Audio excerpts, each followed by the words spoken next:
Hello friends, welcome to the course on Pedagogy of Mathematics, course code EDU220.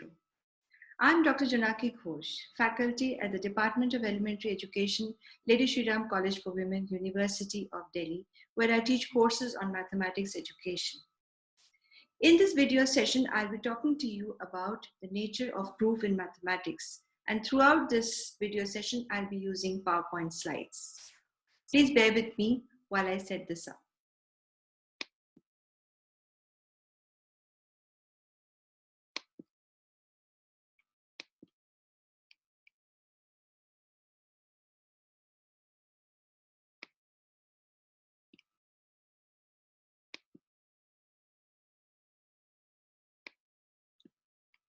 So as I said, the video session is on the nature of proof in mathematics.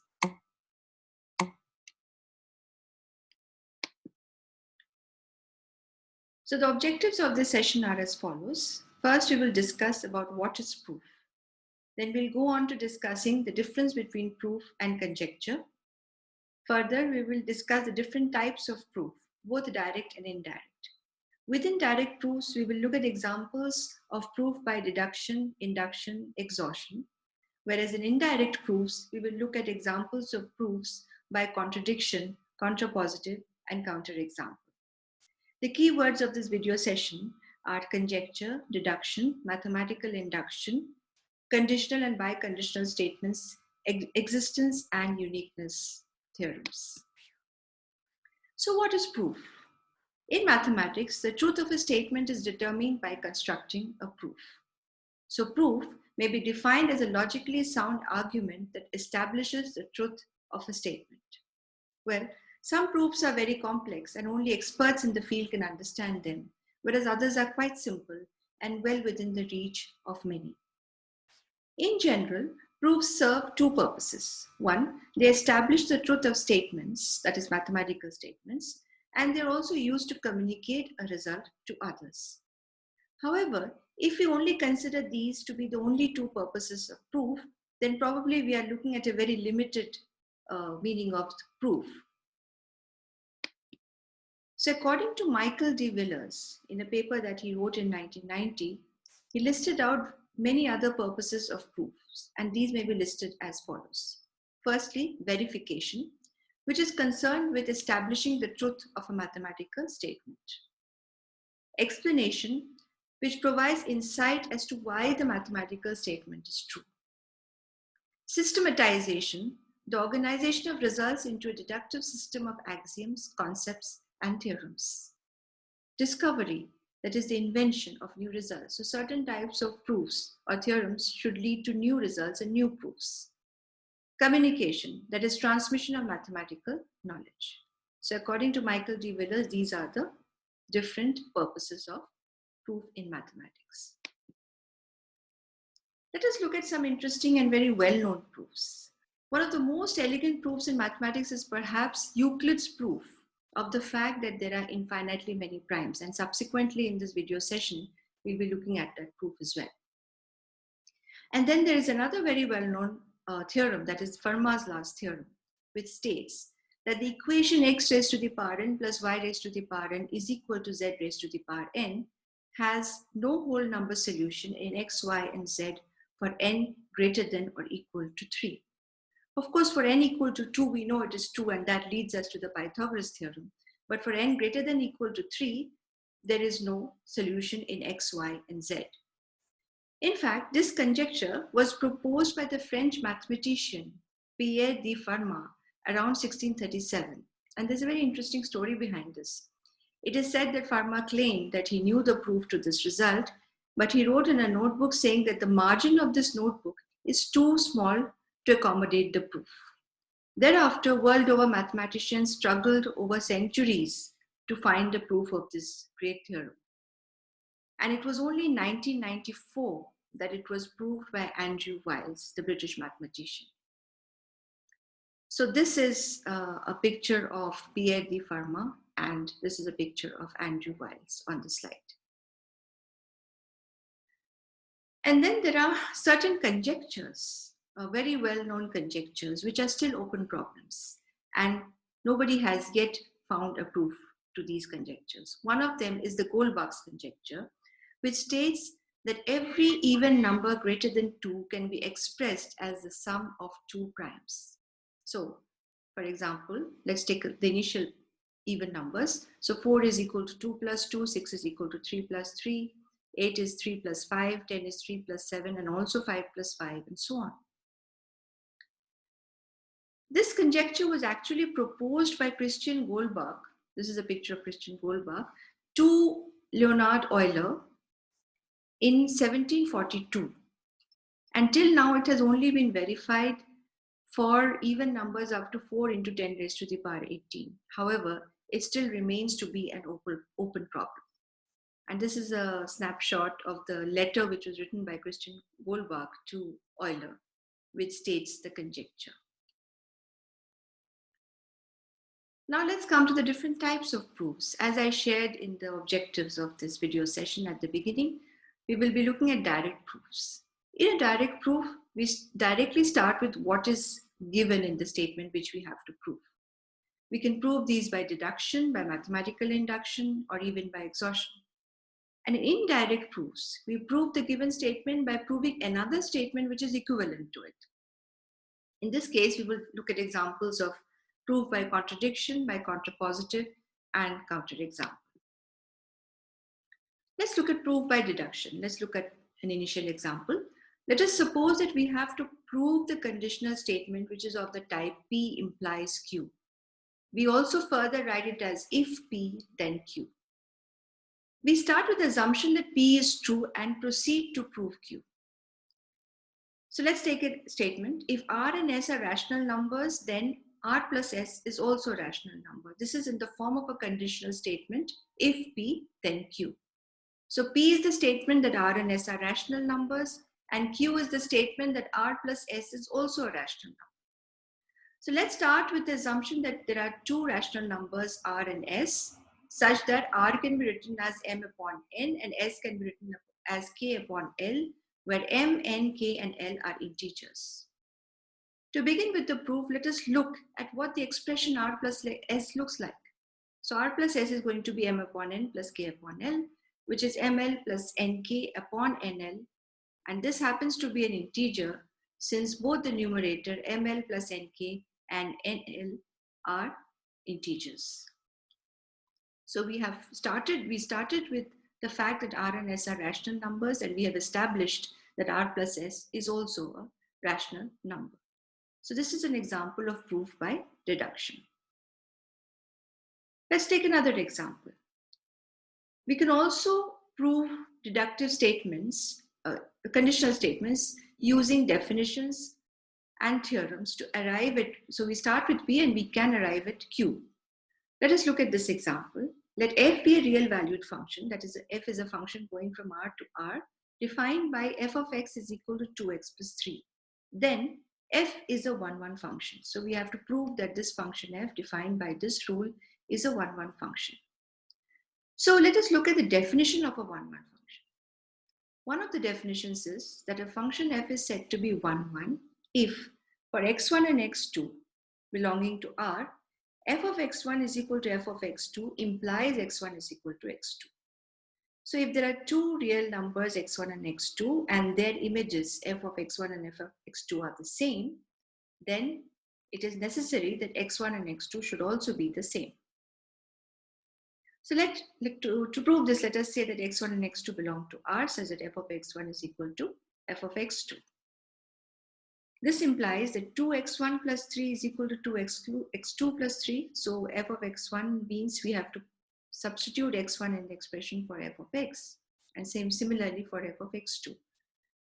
Now from this statement, if we remove 3 from both sides, or we rather add minus 3 on both sides, we will get 2x1 is equal to 2x2. And multiplying both sides by the multiplicative inverse of 2, which is half, we get x1 is equal to x2.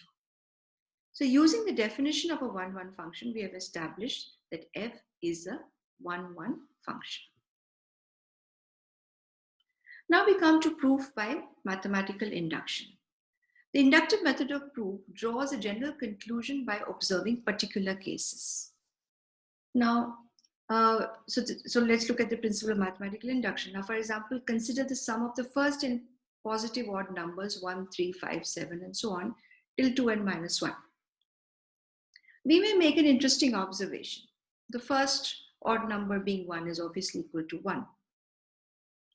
1 plus 3, the sum of the first two odd numbers is equal to 4, which is 2 square.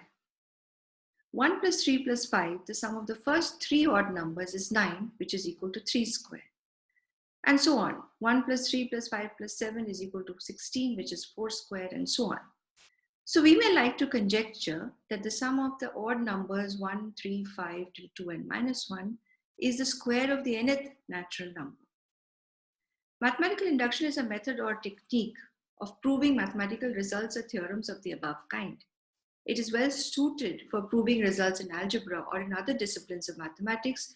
Results or theorems are stated in terms of n, where n is a positive integer. So moving ahead, I would like to say that proof by mathematical induction is like climbing a staircase.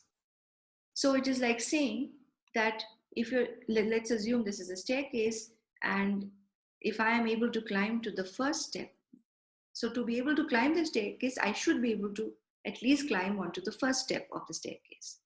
And then I assume that if I am able to climb up to any kth step, then I can also climb to the next step, that is the k plus 1 step. So the principle of mathematical induction is very much like this. There is an initial step in which we verify the statement for n equal to 1. That is, we establish that p of 1 is true. This is followed by the inductive step, which we verify for n equal to k plus 1. And we say that the statement is true for n equal to k plus 1 whenever it is true for n equal to k, where k is the positive integer. In other words, we need to establish the truth of pk plus 1 whenever p of k is true. So let us see how this is applied to actual results. So suppose we have to prove the statement that p of n, that the sum of the first n natural numbers, so 1 plus 2 plus 3 up to n, is equal to n into n plus 1 by 2. And this is true for all natural numbers. So if we have to prove this by mathematical induction, we first establish the initial step. And let us look at p of 1. So p of 1 is whatever we will get by substituting 1 on the left-hand side of this expression, which is 1.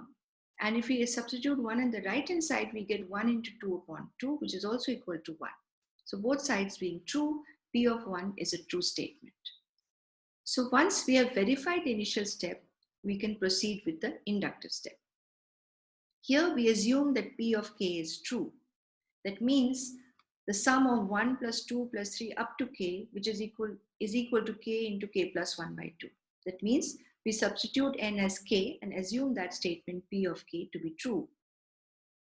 And now we have to prove that p of k plus 1 is true. That is, we have to show that 1 plus 2 plus 3 up to k till k plus 1 is k plus 1 into k plus 2 by 2. So we have to establish the truth of this statement by substituting n is equal to k plus 1. So to prove this statement, let me work on the left-hand side. In the left-hand side, note that the sum of the first k numbers are equal to k into k plus 1 by 2 by this assumption that p of k is true. So if I add this to k plus 1 and simplify, I get k plus 1 into k plus 2 upon 2, which leads me to the right-hand side. Having established p of k plus 1 to be true, I can now claim that p of n is true for all natural numbers n. So this is a very typical example of proof by mathematical induction. Now let me take up a divisibility question.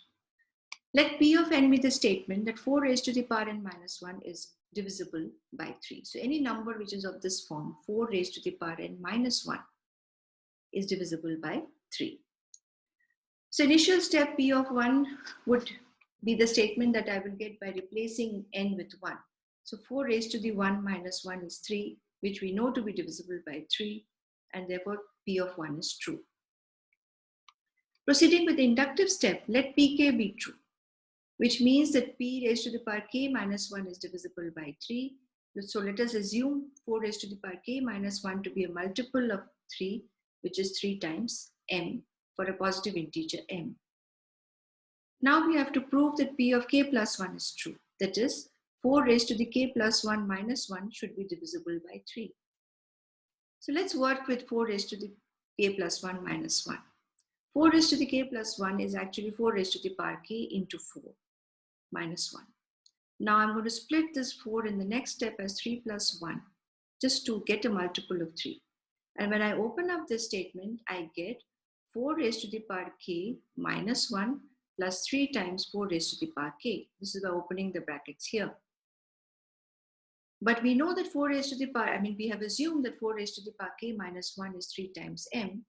So I get 3 times m plus 3 into 4 raised to the power k, taking 3 to be common. Inside the bracket, I have m plus 4 raised to the power k, which is again a positive integer, but this happens to be a multiple of 3. This has led me to establish the fact that 4 raised to the power k plus 1 minus 1 is also divisible by 3.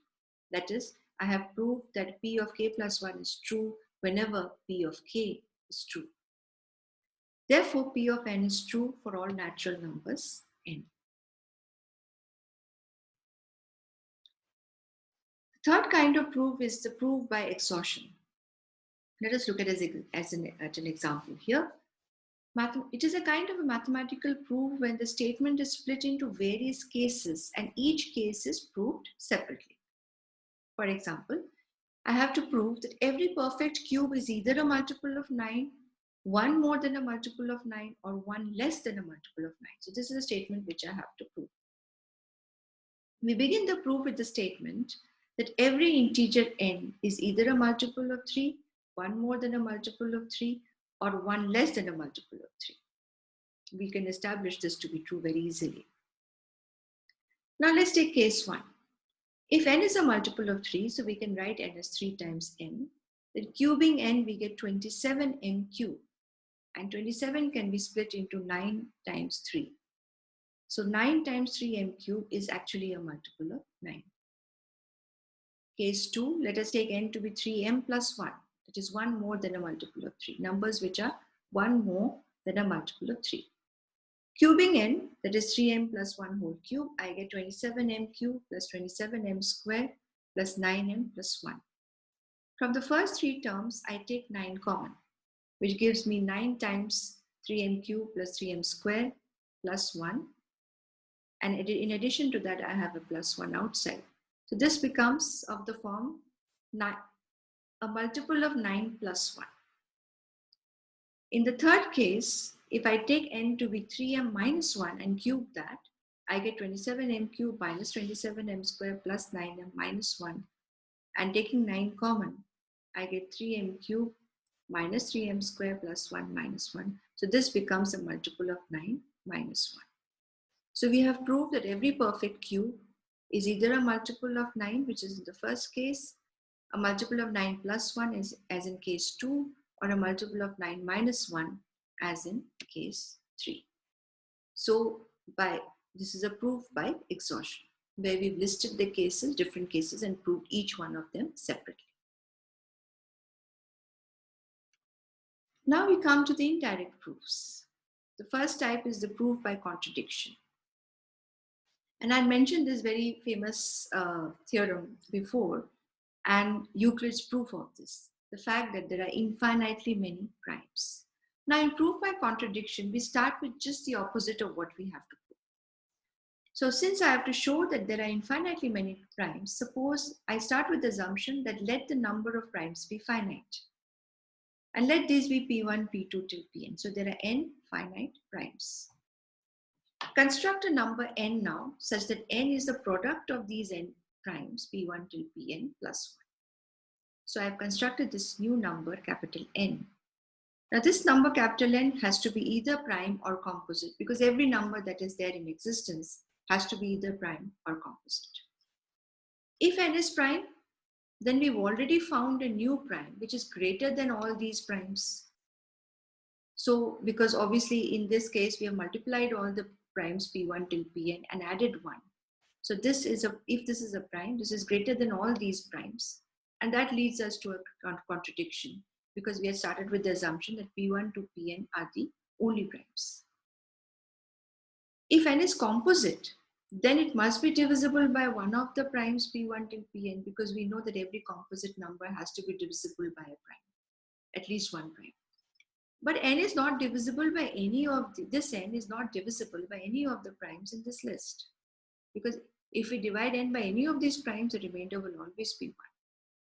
So again, we have a contradiction. So this leads us to the fact that n, the new constructed number, is neither prime nor composite, which is not possible. So there we have a contradiction, which means our initial assumption that the number of primes is finite is wrong. And therefore, we can say that there are infinitely many primes. This beautiful and elegant proof was actually proposed by Euclid, and this can be a wonderful example to be introduced to school students. Another proof by contradiction which is introduced in the school textbooks, especially in class 9, is that of the proof of irrational numbers and the fact that root 2 is irrational. Again, since it is a proof by contradiction, let us start with the fact that suppose root 2 is rational. We start with the assumption of just the opposite of what we have to prove. So root 2 is rational. So let root 2 be of the form P upon Q, such that P and Q are relatively prime and Q is not equal to 0. Now when we square this, we get P square is equal to 2Q square. Now 2Q square is even and P square is equal to that. So therefore P square is also even. And if P square is even, that implies that P is also even. Okay, so if P is even, then P must be 2 times M for some natural number M. And now if I substitute P is equal to 2M back in the statement, I get 4M square is equal to 2Q square. And removing 2 from both sides, I get Q squared is equal to 2M squared. Again, that leads me to the conclusion that Q squared is even, because Q squared is 2M squared and Q is even. Now, if both P and Q are even, then it contradicts the initial assumption that P and Q are relatively prime. And therefore, our initial assumption that root 2 is rational is false. And hence, root 2 must be irrational. So as I said, this is a very interesting proof which is proposed in the class 9 textbooks, and students are expected to prove the irrationality of many other different types of irrational numbers using a similar approach. Now we come to proof by the contrapositive. Suppose we have to prove the conditional statement P implies Q. Instead of proving P implies Q, we prove the equivalent statement not Q implies not P. So this is a negation of this statement. So we negate both the sides and invert the positions of P and Q, and we go on to proving not Q implies not P. Coming to a previous example which I have shown in this video session, where f is a real valued function given by f of x is 2x plus 3, we have to establish that f is a one-one function. If we have to prove this by the contrapositive method, then instead of showing f of x1 is equal to f of x2 implies x1 equal to x2, which is the way of proving something is 1-1, we take the contrapositive statement, that is, if x1 is not equal to x2, then f of x1 must not be equal to f of x2. So let's start with the fact that x1 is not equal to x2. Clearly, it implies 2x1 is also not equal to 2x2. And I can add 3 on both the sides, and still the inequality will be maintained. So 2 of x1 plus x3 is not equal to 2x2 plus x3, and therefore f of x1 is not equal to f of x2. So this is another example. This is an example of proof by the contrapositive. Instead of proving the direct way, the deductive way of showing f of x1 is equal to f of x2 implies x1 equal to x2, we prove the same thing by the contrapositive method.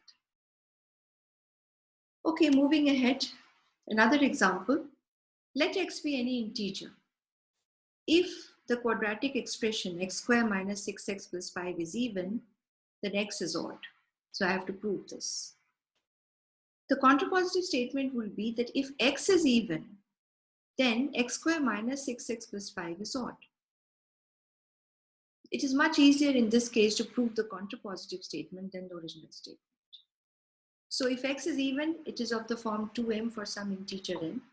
And substituting x is equal to 2m in this quadratic, I get 2m square is minus 6 times 2m plus 5. It all works out to 2 times of 2m square minus 6m plus 2 plus 1. And this is of the form 2m plus 2k plus 1. And any number of the form 2k plus 1 has to be odd. So we have established that if k is even, then x square minus 6x plus 5 is odd using the contrapositive method. Now we come to proof by a counterexample.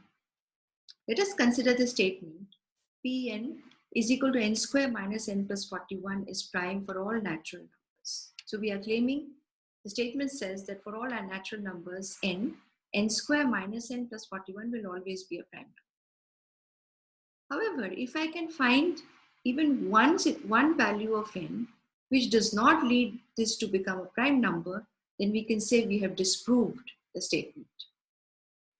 Okay, let's start with substituting n as 1, 2, 3, and so on. So when I put n equal to 1, p1 is 41, which is prime. When I put n equal to 2, I get p2 is equal to 43, which is also prime. Similarly, p of 3, substituting n equal to 3, we get 47, which happens to be a prime number. And going on in this manner, even if I go on up to 40, so p of 40 becomes 1601, which is again a prime number. This leads me to think that for all natural numbers n, this should be prime. But when I look at n equal to 41, that is 41 square minus 41 plus 41, I get 41 square, which is 1681. This is not a prime number. So n equal to 41 is a counterexample. So though this quadratic expression produces prime numbers for n going from 1 to 40, at 41 it fails. And n equal to 41 is therefore a counterexample. And thus P of n is false. Having discussed the different types of proofs, I would like to come to a very fundamental and important theorem in mathematics, which is important right from the primary school years. That is the fundamental theorem of mathematics, the fundamental theorem of arithmetic, which states that any natural number greater than 1 is either prime or can be uniquely expressed as a product of primes except for the order. In the first part, we shall prove the existence of such product of primes. So we say let n be the smallest composite number which cannot be written as a product of primes. So I'm going to use the approach of proof by contradiction. I'm assuming n to be a composite number, but it is the smallest composite number which cannot be written as a product of primes. So since n is composite, I can write it as some x times y, where x and y lie between 1 and n. If x and y are themselves prime, then we have a contradiction because then x into y is itself a prime decomposition of n. But if either x or y is composite, then it must be a product of primes because every composite number is a product of primes. Since it is less than n, and we had assumed that n is the smallest composite number which cannot be written as a product of primes. Again, so in this case, if either x or y is composite, then again we have a prime decomposition of n. So this initial assumption is wrong. We cannot have a composite number which cannot be written as a product of primes. So we have proved the existence of such prime decompositions for any composite number. And now I shall go on to proving the uniqueness. So we say let n be the smallest composite number with two different prime decompositions. So n is equal to p1, p2, p3 till pr. So n is the product of r of this p1 to pr primes. And it is also equal to the product of q1, q2, q3 till qs. Note that we are saying that these two are equal. There are two different prime decompositions that n is equal to. Now the p1 obviously divides this product. And this product is equal to Q1 till Qs, so P1 must divide this product.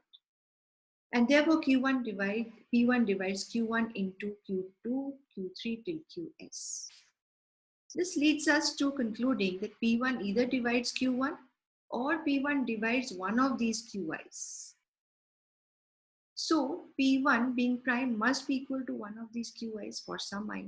So there is one of these Qis which P1 is equal to. And if, let's say, suppose P1 happens to be equal to, say, Q3. So if P1 is equal to Q3, I can cancel these from both sides. And we will get another number smaller than n with two different prime decompositions. So clearly, if I cancel P1 and Q3, if P1 happens to be equal to Q3, then I have a prime decomposition here, which is P2 till PR, and I have a different prime decomposition here, which is a value smaller than n. And this is a contradiction because I started with the assumption that n is the smallest composite number with two different prime decompositions. So these are the kinds of, there are many such existence and uniqueness theorems where we have to establish the existence of something and then we have to also show that it is unique. So coming to the conclusion of this video session, I would like to point out what the position paper on the teaching of mathematics of the National Curriculum Framework has to say. It says proof is important, but equating proof with deduction, as done in schools, does violence to the notion. Sometimes a picture suffices as a proof. A construction proves a claim rigorously. The social notion of proof as a process that convinces a skeptical adversary is important for the practice of mathematics. Therefore, school mathematics should encourage proof as a systematic way of argumentation. The aim should be to develop arguments, evaluate arguments, make and investigate conjectures, and understand that there are various methods of reasoning. So instead of taking a very limited view of proof in school mathematics or even in higher mathematics, we should give it a more expansive outlook and look at different types of proofs and how even one result can be proved in different ways using different methods of proof and so on. So to summarize, in this video session, we have discussed the basic nature of proof in mathematics. We have looked at some examples of very well-known and interesting proofs. We have discussed the difference between conjecture and proof. Then we have discussed the methods of direct proof, that is deduction, mathematical induction, and exhaustion, where we start with the actual statement and move on to proving it. And then we discussed the methods of indirect proof, that is contradiction, contrapositive, and counterexample. And we have seen the application of these in the proof of existence and uniqueness theorems. So thank you very much for a very patient listening.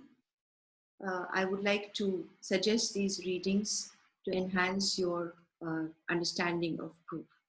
Thank you very much.